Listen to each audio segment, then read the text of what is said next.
আসসালামু আলাইকুম।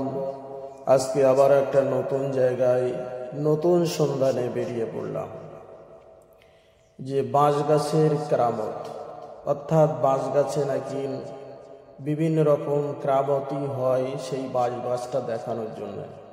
সেই সাথে আরও শুনেছি যে পীর গোরাচাঁদের আশাবাড়ি, অর্থাৎ সেখানে নাকি লাঠির মজার আছে, আর হুজুর সেখানে বসতো।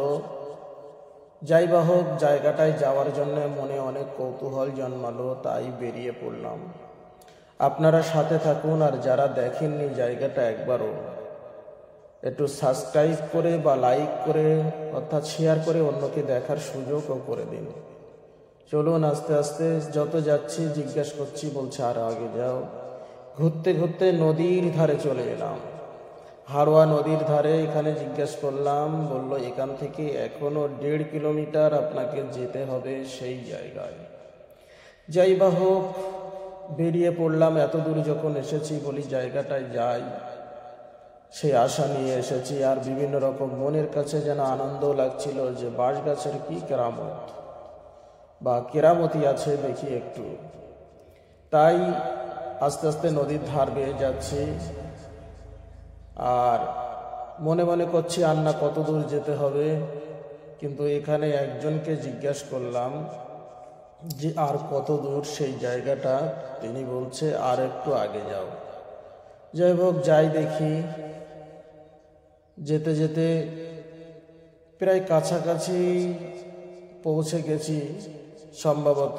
তারা যা ঠিকানা দিয়েছে, যা ঠিকানা নিয়ে এসছে, যাক, জায়গাটার কাছাকাছি পৌঁছে গেছি। এখানে এসে দেখলাম খুব বড় একটা মসজিদ, এবং মসজিদে নামাজ হচ্ছে।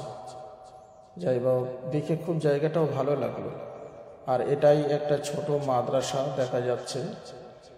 আর এই মাদ্রাসার পিছন সাইডে যে বাঁশ গাছটা আছে, এটাই সেই বাঁশ গাছ বা বাঁশ বাগান। একজনকে জিজ্ঞেস করলাম, বলছি যে এই বাঁশ গাছের কি কেরামত।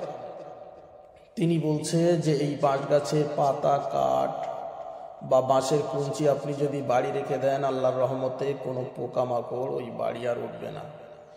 এটা পীর গোরাচাঁদের একটা কেরামত। হুজুরের আশা থেকে, অর্থাৎ লাঠি থেকে এই বাঁশ গাছ তৈরি হয়েছিল। যাই হোক, ইতিহাস আমার পড়া নাই, কিন্তু তথাপি আমি এখানকার মানুষের, বয়স্ক মানুষের জিজ্ঞাসা করার পরে এই ঘটনা জানতে পারলাম। কিন্তু এই বাঁশ গাছের অনেক ঘটনা আছে। এই বাঁশ গাছের নামকরণ করি, এখানে নাম হয়েছে, জায়গাটার নামই হয়ে গেছে বেড়ে বাঁশতলা। বাঁশ গাছটা দেখতে খুব ভালো লাগছে, কিন্তু ওই কুঞ্চিতে ছোট ছোট ফুল ধরে আছে। আর হুজুরের আশার ঘর, অর্থাৎ আশা বাড়ি, হুজুরের যেখানে বসতো এবং লাঠিটা রাখতো, সেই জায়গাটা এই দূর থেকে দেখাচ্ছি জুম করে। হুজুরের আশা বাড়ি এটাই। আর এটাই হুজুরের লাঠির ঘর বলে, বা কেউ বা বলে যে হুজুরের লাঠির কবর এটা। সেই জায়গাটা দেখালাম।